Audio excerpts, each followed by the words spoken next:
میں بھی جواب دیتا ہوں, اب سنیں آپ میرا جواب. پہلے تو میں ڈاکٹر ذاکر نائک حفظہ اللہ کو ان کے بزرگوں کی خبر دوں گا. 800 سے 700 سال پہلے حافظ ابن کثیر رحمہ اللہ تعالی نے تاریخ ابن کثیر لکھی. 774 ہجری میں فوت ہوئے, آج چل رہے 1446 ہجری. یہ وہ خود لکھ رہے ہیں, کسی سند کی ضرورت نہیں ہے. 800 سے 700 سال پہلے اپنے زمانے کے بارے میں. اور حافظ ابن کثیر وہ ہیں جو ابن تیمیہ کے شاگرد ہیں, وہابیوں کے امام ہیں, یعنی دیوبند اور اہل حدیث ان کو اپنا بزرگ مانتے ہیں, بریلوی بھی ان کا احترام کرتے ہیں. انہوں نے تاریخ ابن کثیر میں لکھا کہ ہمارے زمانے میں بھی یہ حال ہے کہ کوئی بادشاہ, کوئی امیر شخص, کوئی تاجر, کوئی فقیہ یعنی مفتی سے بھی اوپر کا درجہ, علماء حق یعنی کہ کوئی قاضی ایسا نہیں ہے جو بچوں کے ساتھ جنسی زیادتی, بدفعلی کے کبھی گناہ میں ملوث نہ ہو, سوائے ان کے کہ جنہیں اللہ بچا لے. اور پھر انہوں نے لکھا کہ میں تلقین کرتا ہوں مسلمان عوام کو کہ بچپن میں بھی اپنے بچوں کی حفاظت کریں ان مولویوں کے شر سے, اور جب یہ بچے بالغ ہو جائیں تب بھی بچا کے رکھیں ان کو. حقیقت بات ہے, وہ اتنی بڑی داڑھی تھی یار اس کی بچے کی, جس کو مفتی عبدالعزیز نے زبردستی کی ہے. اس کو درس نظامی میں پاس ہونے کی لالچ لگائی ہوئی تھی. تو اندازہ کریں حافظ ابن کثیر اس وقت یہ بات کر رہے تھے 700 سال پہلے. یہ سارا کام اسی طریقے سے جاری تھا, اس لیے ان کو یہ بات کہنی پڑی. پھر میاں والا جو واقعہ ہے, اشرف تھانوی صاحب بچارے 16-17 سال کے تھے جب یہ واقعہ ہوا. پتہ نہیں ان کی مظلوم آنکھوں کے سامنے ہی ہوا. یہ دیوبند کے مدرسے میں یا کسی اور مدرسے میں کوئی سالانہ جلسہ تھا, اور نقل کون کر رہا ہے؟ حکیم الامت اشرف تھانوی صاحب, اور کتاب کا نام ہے ارواح ثلاثہ, حکایات اولیاء, اللہ کے اولیاء کی حکایتیں. آپس میں فحش مذاق بھی کر لیا کرتے تھے. ہم مفتی صاحب نے کیا نہیں ہے یار, کیڑے اولیاء نے فحش مذاق بھی کر لیا تیرے. نعرے سنو, سر بلند دیوبند, دماغ بند دیوبند.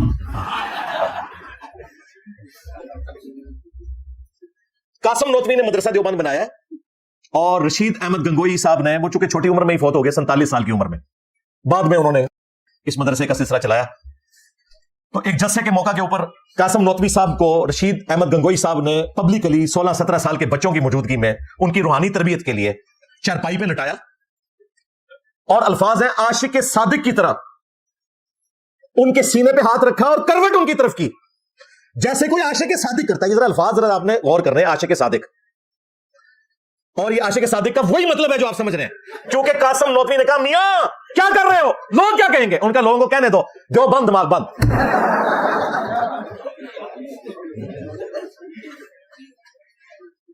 16-17 سال کے بچوں کے سامنے دو کہتے نہیں بابے تھے, بابا کی تو سی ہے 47 سال کی عمر اس سے قاسم نوتوی فوت ہو گیا.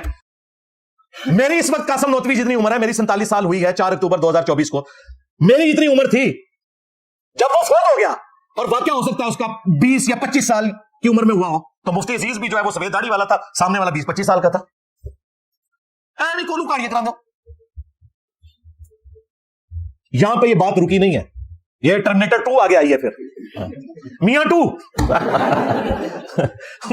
چل رہا ہوتا ہے نا, می 2, یہ میاں 2 ہے. میاں 2 یہ ہے کہ تذکرۃ الرشید میں رشید احمد گنگوئی کے بارے میں ان کے خلفاء نقل کرتے ہیں کہ رشید احمد گنگوئی صاحب کہتے ہیں ایک رات میں نے خواب میں دیکھا کہ قاسم میاں دلہن کی شکل میں میرے پاس آئے ہیں. اندازہ کرو, انہوں نے یہ نہیں کہا کہ میں نے اپنی دلہن کو قاسم کی شکل میں دیکھا, انہوں نے کہا قاسم میاں دلہن کی شکل میں میرے پاس آئے ہیں. جو دیہڑی پٹھی شاوا سوچتے جائے وہی دماغ چاندیاں لینا. اور کہتے ہیں کہ پھر ہمیں ایک دوسرے سے نفع بھی پہنچا جو ایک مرد کو عورت سے, کوئی جو آپ سمجھ رہے ہیں. اور کہتے ہیں کہ پھر اولاد ہوئی, اور اس کی شرح یہ ہے اس رحمانی خواب کی انورٹڈ کاماز میں کہ جی قاسم ننوتوی صاحب کے مرنے کے بعد رشید احمد گنگوئی نے ان کے اسٹوڈنٹس کی کفالت کرنی تھی. بات ویسے ایسی ہوئی, وہ چھوٹی عمر میں فوت ہو گئے, بعد میں رشید احمد گنگوئی صاحب بھی اس کو چلاتے رہے سارے سلسلے کو. تو یہ خواب دیکھ لیا تھا, تو بھائی اسے نقل کرنے کی کیا ضرورت تھی, پھر اس کی شرح بیان کرنے کی.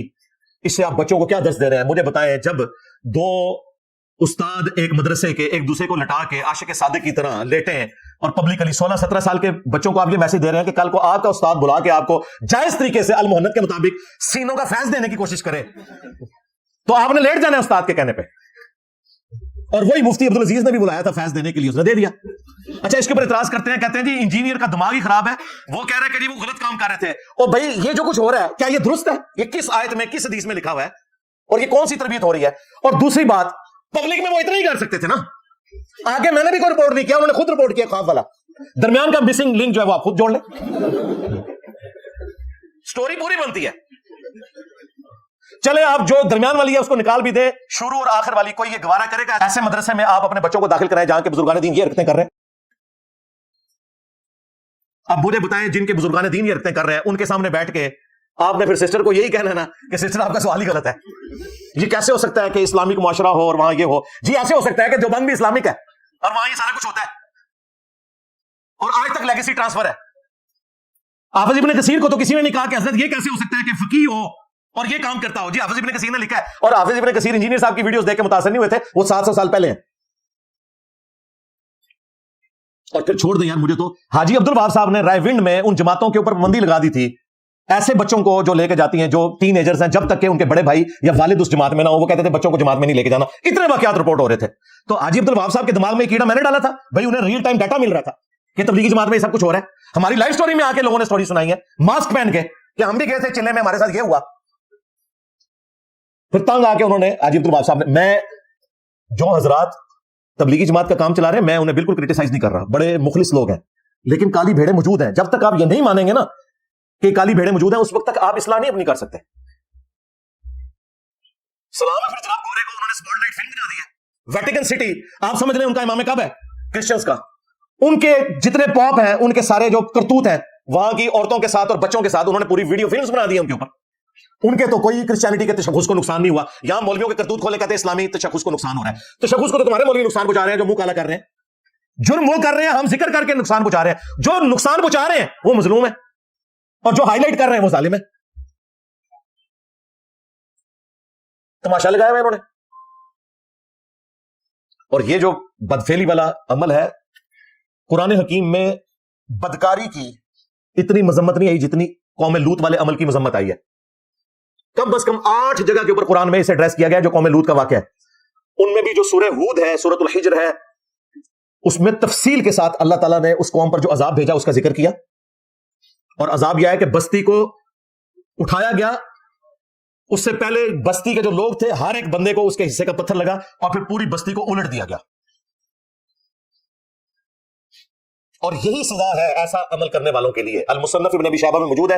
ابن عباس کہتے ہیں کہ بدفعلی کرنے والے شخص کو اس علاقے کی سب سے اونچی بلڈنگ سے نیچے گرایا جائے، اگر مر جائے تو ٹھیک ہے، نہ مرے زندہ بچ جائے تو پھر پتھر مار کے اسے ہلاک کر دیا جائے، کیونکہ اللہ تعالیٰ نے بھی یہی سزا دی تھی.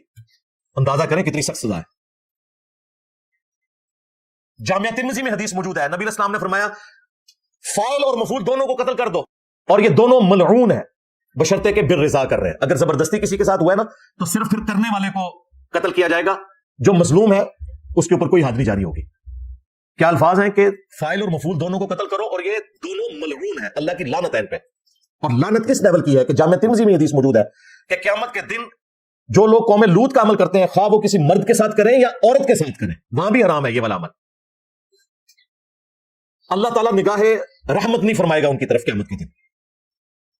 اور تیسری حدیث جو ان علماء کرائم کے لیے اور بزرگان بے دین کے لیے اسپیسیفک، وہ جامعہ ترمذی میں حدیث ہے کہ مجھے اپنی امت سے سب سے زیادہ جس گناہ کا خدشہ ہے وہ یہ مرد کی مرد کے ساتھ بدفعلی ہے. ہاں، اس کی پروفیسی موجود ہے جامعہ ترمذی کے اندر. لہذا اس سسٹر کو ہم اینڈ پہ سلوٹ کرتے ہیں ان کی دلیری کے اوپر. بالکل صحیح سوال کیا اور دنیا کا مشکل ترین سوال کیا. یہ 2 سوال دنیا کے مشکل ترین سوال ہے. نمبر 1 مسلمانوں کی تباہی کی وجہ کیا ہے، اور نمبر 2 مسلمان جنہوں نے مذہبی لبادہ اوڑا ہوا ہے یہ سب سے زیادہ غیر مذہبی کیوں ہے اپنی نجی زندگی کے اندر. دوسرا سوال اس سسٹر نے کیا، کمال کا سوال تھا. اس سوال میں کوئی غلطی نہیں تھی اور آپ سے معافی منگوائی گئی جو نہیں بنتی تھی. میں اس ذمہ دار پلیٹ فارم سے اپنی اس سسٹر سے معافی مانگتا ہوں کہ آپ سے جو معافی منگوائی گئی وہ غلط تھی. ہم شرمندہ ہیں کہ ہمارا ایک اسپیکر آپ کے سوال کا جواب نہیں دے سکا صرف اس وجہ سے کہ وہاں سارے مولوی بیٹھے ہوئے تھے. اگر آپ سمجھتے ہیں یہ وجہ نہیں تو آپ جواب دے لیں. چلو لے آئے فیکٹس اینڈ فگر کہ یہ دیکھیں جی بڑا شفاف قسم کا کردار ہے ہمارے یہ ان لوگوں کا. یہ تھیوریٹیکل باتیں ہیں کہ جی وہ اوریجنل تو اسلامک معاشرہ وہ ہوگا جہاں پہ یہ کام نہ ہوتے ہوں. اور دسو نا کتنے جے، کیڑے مدرسے جے، کیڑی گلی وچ جے، بتاتے بھی کوئی نہیں اور تھیوریٹیکل بات کر کے سائڈ پہ ہو جاتے ہیں. یہی تو آپ سے پوچھا جا رہا ہے کہ پھر وہ کدھر ہے؟ صحیح والے دس دو کدھر ہے؟ جعلی دسی تو ہم سارے دستے اور صحیح بھی دسو. صحیح ہے کوئی بتائے صحیح جعلی نکل آئے تھے. عام لوگ تو پھر بھی ڈرتے ہیں, یہ لوگ نہیں ڈرتے. اسی لیے اللہ تعالیٰ نے قرآن میں فرمایا یا ایھا الذین آمنوا لما تقولون ما لا تفعلون, اے اہل ایمان وہ کیوں کہتے ہو جو کرتے نہیں. یہ اس سسٹر کے لیے جواب میں دے رہا ہوں, یہ سارے جواب میں اس کے لیے دے رہا ہوں جو اس کو اس وقت دینے چاہیے تھے کہ سسٹر یہ منافقت ہے اس مذہبی طبقے کی کہ انہوں نے اپنی داڑھیوں اور پگڑیوں کے پیچھے اپنا کردار چھپایا ہوا ہے. اسلام کے لبادے میں یہ بھیڑی ہیں, ہم بھی آپ کے ساتھ ہیں, یہ بھیڑی ہیں. اور اللہ تعالیٰ نے ان کے بارے میں فرمایا کہ وہ کیوں کہتے ہو جو کرتے نہیں ہو. کبر مقتا عند اللہ, اللہ کے نزدیک یہ بہت بڑا جرم ہے, اللہ کی ناراضگی کا باعث ہے.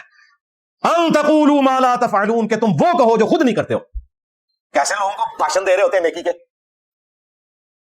باتیں پردے کی کرنا اور خود آ کے بچوں کے ساتھ منہ کالے کرنا, یہ ان لوگوں کا کردار ہے. اسی لیے صحیح مسلم میں حدیث ہے اللہ تعالیٰ تمہاری شکلوں اور مال کو نہیں دیکھتا, دلوں اور اعمال کو دیکھتا ہے. اور مولویوں نے اور مذہبی طبقے نے شکلوں کے اندر پورا دین داخل کیا ہوا ہے. یہ کتنی نورانی شکل ہے جی, تکو نا جی.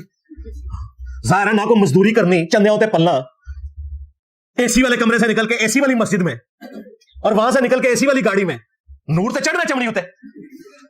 کتنا نور ہے جی. اللہ تمہاری شکلوں اور مال کو نہیں دیکھتا. اور اللہ نے کیوں دیکھنا ہے؟ شکل تو اس نے خود بنائی ہے. شکل سے کیا فیصلہ ہوگا؟ مال تو وہ دیتا ہے, اس سے کیا فیصلہ ہوگا؟ دلوں اور اعمال کو دیکھتا ہے کہ کس کی نیت درست ہے اور اعمال بھی درست ہوں. یہ نہیں کہ شکل جو ہے مومنا اور کرتوت کافنا. شکل داڑیاں, پگڑیاں, تسبیحاں اور کرتوت جو ہے نا بدکاریاں, رزق حرام. صحیح بخاری میں حدیث ہے کہ ایک شخص اللہ کی بارگاہ میں آتا ہے پرانگا حال, بال بکھرے ہوئے ہیں, جس طرح کوئی مسافر آتا ہے, یعنی سفر کے آثار ہیں اس پہ, اور وہ ہاتھ لمبے کر کے دعا کرتا ہے یا رب یا رب, اے میرے رب.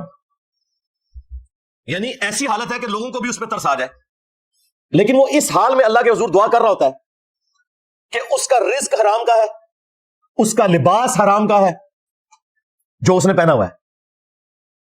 اللہ ایسے کی دعا کیوں کر قبول کرے؟ اب اندازہ کریں آپ کہ رزق حرام اتنی سینسٹیو چیز ہے کہ ایک شخص کا حال ایسا ہے کہ لوگ اس پہ ترس کھائیں, اس کے باوجود اللہ تعالیٰ اس پہ ترس نہیں فرماتا. چاہے اس نے جس طرح کا مرضی لباس اور گیٹ اپ اڈاپٹ کیا ہوا ہے, داڑھی ہے, پگڑی ہے, تسبیح ہے, رو رو کے وہ ایکٹنگ کر کے دعائیں کر رہا ہے, لیکن رزق اس کا حرام ہے. تو اب مجھے بتائیں, یہ جو اس طریقے سے دین کے نام کے اوپر چندے ہتھیا کے ڈکلیئر تنخواہیں اپنی 25,000 اور خرچہ روز کا 25,000 کر رہے ہیں چندوں میں سے کھا کے, یہ اللہ کو کیا جواب دیں گے؟ اور حقوق العباد کے معاملے میں تو آپ چھوڑ دیں, یہ سارا کچھ انہوں نے جو گیٹ اپ اڈاپٹ کیا ہوتا ہے نا مذہبی, وہ سمجھتے ہیں کہ ہم اللہ کے حق پورے کر رہے ہیں, حقوق العباد تو ویسے ہی معاف ہو جانے ہیں. حالانکہ معاملہ اس کے الٹ ہے.